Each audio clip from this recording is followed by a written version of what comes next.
So picture this, a young guy wakes up one morning in a room and has no idea how he got there. He's banging on walls, looking for a secret door, a hidden camera, anything. But nope, this is no escape room. There is literally no clue to getting out. Then, out of nowhere, a notification pings and a screen lights up with one word: share. Desperate to find a way out, he tries every command he can think of, only to be met with the digital equivalent of talk to the hand from the system, which seems obsessed with making him share more. Reluctantly hitting the share button, he's suddenly live, broadcasting his predicament to the world. He spills the beans about his situation, mentioning his dog at home probably turning the place upside down, his raging thirst, and the glaring absence of water.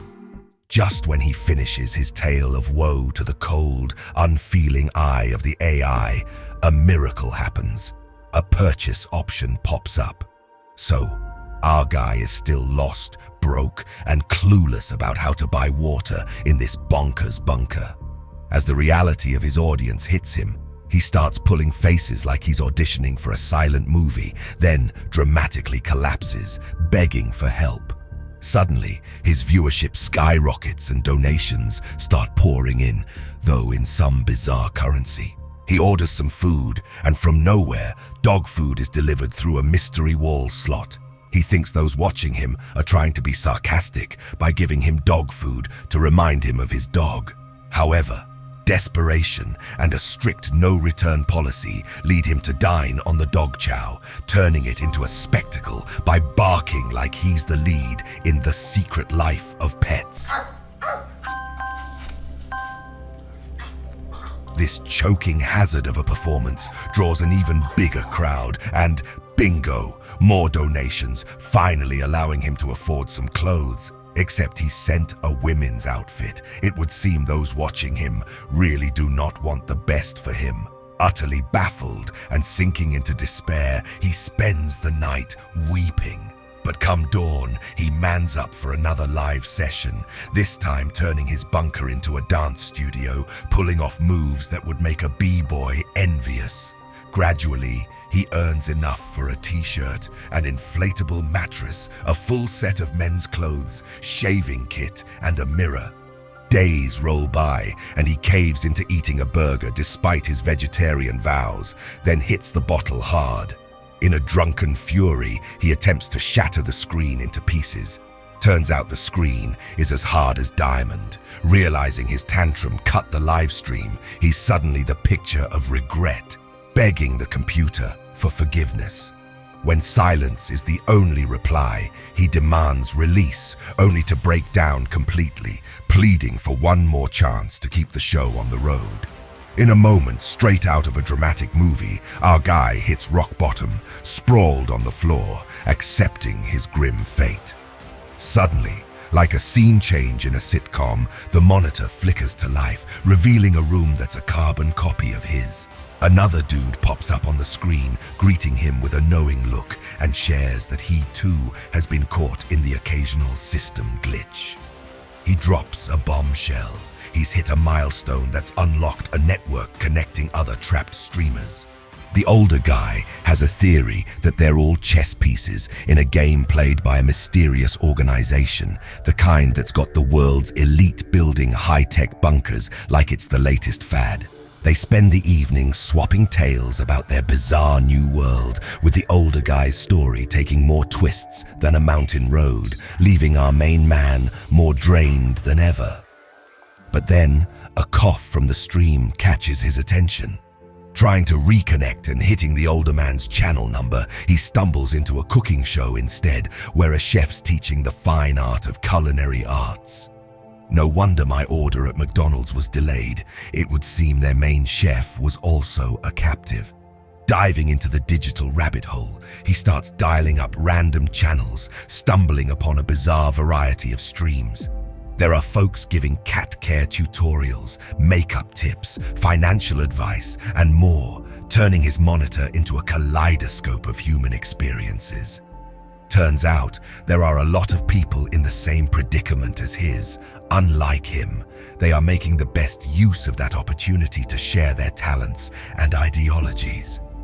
But it's the channel, hosted by a fit woman, that keeps him hooked for a bit longer. Eventually, he reconnects with the same older guy. Meanwhile, our young acrobat keeps up his performances, earning modest tips. After a particularly rough landing, he decides to crash on his mattress. The older guy chimes in, suggesting it might not have been the wisest move, hinting at the preciousness of time. Then, the older man shares a card trick, hoping for a tutorial in exchange for a tasty meal. As the young man orders food, the older one points out a key difference between them. The young man is identified as number 14, while the older one's number is in the 6 million range. This sparks a light bulb moment for our young protagonist, pondering if he was the 14th person to land in this bizarre situation. Theories about their predicament start flying, ranging from alien experiments to the idea that they're all in a deep sleep state, essentially becoming modern-day lab monkeys, clanging cymbals to pass the time. You know, like everything you think of as a child after watching your first sci-fi movie. The old man then drops a bombshell about marrying a famous singer 6 months back, a singer the younger man once had a crush on. They take a trip down memory lane, belting out her hits in a makeshift duet. Next, the young guy tunes into a yoga practitioner's channel, totally smitten by her vibe, and even shoots her a donation. The following day, he's on a mission to tidy up his space, tackling an IKEA table assembly while seeking life advice from the older dude, who cautions him about the dangers of stagnation, because apparently, in this world, not evolving means losing fan love and financial support. Their chat spirals into a whirlwind of topics, from personal tales to deep dives into how words shape our reality.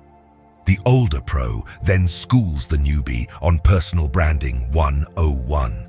Be so uniquely you that viewers can't help but say, "Oh my God, I love this guy, can't wait to see what he does next."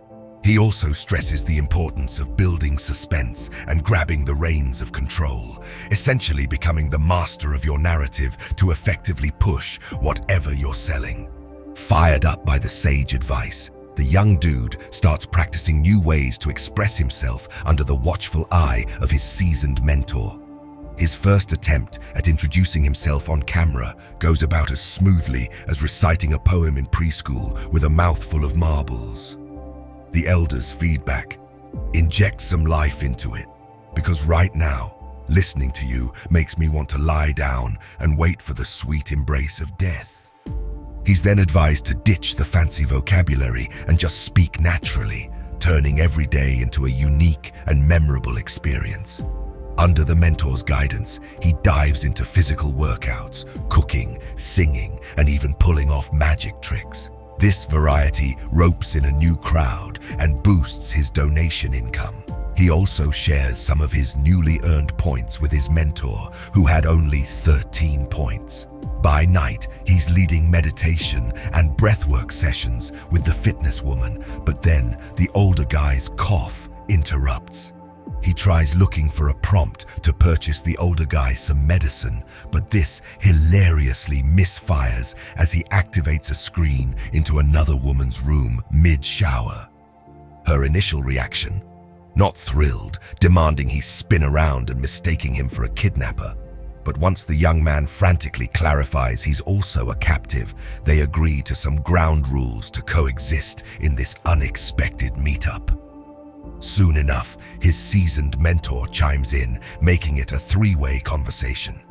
The conversation veers into how long they've been cooped up and their escape attempts. The young guy brings up his failed attempt to smash the monitor, which likely didn't endear him to their captors. The woman suggests that analyzing such incidents could reveal the system's vulnerabilities. As the young man muses about escaping, a prompt to share the stream pops up. He takes it as a sign they're being watched. The intrigued woman ponders the captor's motives, speculating that if it were just about punishment, they could have left them to die without sustenance. Yet, they're in a place designed for their comfort, but also part of a larger control system that restricts their freedom and manipulates them. This raises the question, why were they chosen and what was their life like before captivity? The young man reflects on his past, realizing he was never particularly special. However, in this bizarre new reality, he's managed to carve out a relatively better situation. Then, the woman puts on a puppet show with sock puppets, declaring she doesn't need friends. This surprisingly boosts her viewers and earnings. In a goodwill gesture, the young guy sends her donations for a new shower curtain, but this move bruises her pride. She snaps back, saying she wants nothing to do with those stream idiots. Talk of Miss Independent. The next day, he starts drawing lessons. Despite his lack of artistic talent, his comedic attempts at posing like a Greek statue grab the audience's attention. At this point, the donations he had received were in the thousands, allowing him to buy furniture and spruce up his space. His bunker was slowly turning into a fancy hotel room. Tensions rise when the woman, driven to the edge, calls for a prisoner uprising. This leads to a heated debate as the older man argues their current conditions are better than their past. That night, the older man's health takes a nosedive. He's hit by a coughing fit, collapses, and ends up with face smushed against the monitor, barely managing to whisper he can't move. In a frantic plea, the young man begs his viewers for help, hoping someone knows how to intervene. The woman says he thinks she has a prompt that only her computer can do and decides to try it out to see if it could help the older guy. To their surprise, the older man's room bursts into flames, leaving them in shock and despair. As they try to deal with the aftermath of the tragedy, the connection between the two captives momentarily cuts off. When the young man gets back in touch, he starts calming her down, assuring her it wasn't her fault.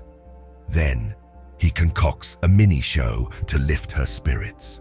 In a moment of vulnerability, the woman admits she needs to unwind, leading them to order booze and reminisce about their last moments of freedom, even though neither can remember how they ended up in this predicament. Afterward, while dancing in their cells, they even act as cyber exhibitionists among them. The young man confesses that maybe she was right. Others might also be able to unlock hidden system features. He points out the inevitable flaws of human nature and creativity, suggesting that mistakes are an integral part of human actions. If they unite, maybe they can make a difference. The man decides to share these thoughts live with his audience. During the broadcast, he highlights system anomalies, hinting that if the mysterious functions are properly harnessed, they could be the key to freedom. Meanwhile, the fitness woman joins the conversation. Our main guy ends his stream and decides to have a conversation with her. Apparently, she has been following his content. She is pleased about having a support group like a glow circle and cherishing her independence. She compares them to a window that can either look out on a garden full of flowers and light or a bleak, lifeless landscape, trying to illustrate the importance of choices and surrounding oneself with inspiring people. Then, they meticulously analyze tips from other captive streamers. When the young man reconnects with the fitness influencer, she shares insights on the skill of conjuring smiles even in tough times, reminding him that happiness is a choice. She invites him to a controlled breathing session. While the second woman continues to crack the system's hidden features, new intel surfaces.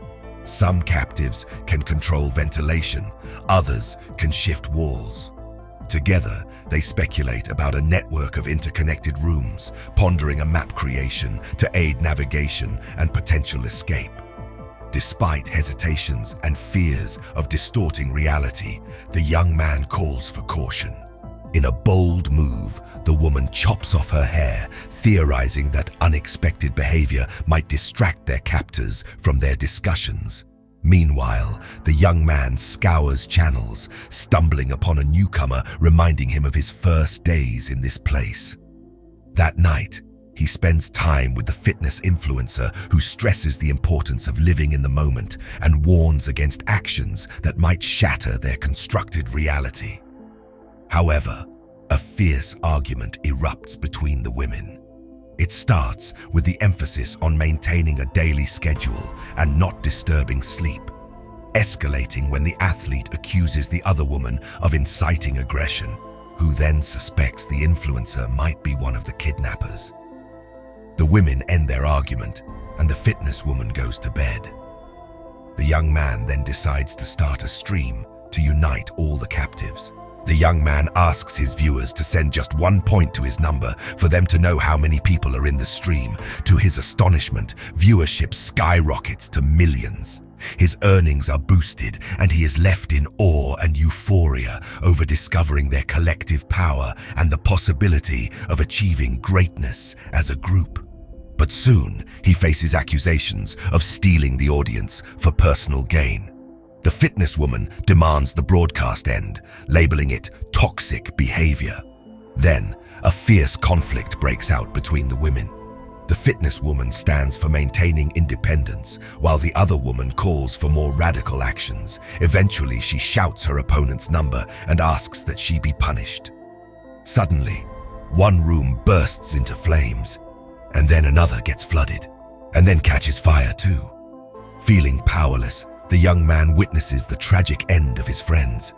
Swamped with sorrow, he spots doors opening to a sunlit day. As he approaches, contemplating escape and regaining freedom, he hesitates. Then, as his monitor flickers back to life, he decides to approach the screen to declare victory. But in a twist of fate, the doors start closing just as he's hit with a wave of euphoria. Watching his viewer count and donations soar, he's pulled back into the digital action cycle where technology mediates between the individual and the world. Life online, showcasing good intentions and human talents, paradoxically gets swallowed by the chase for likes and virtual community approval. Don't forget to hit that subscribe button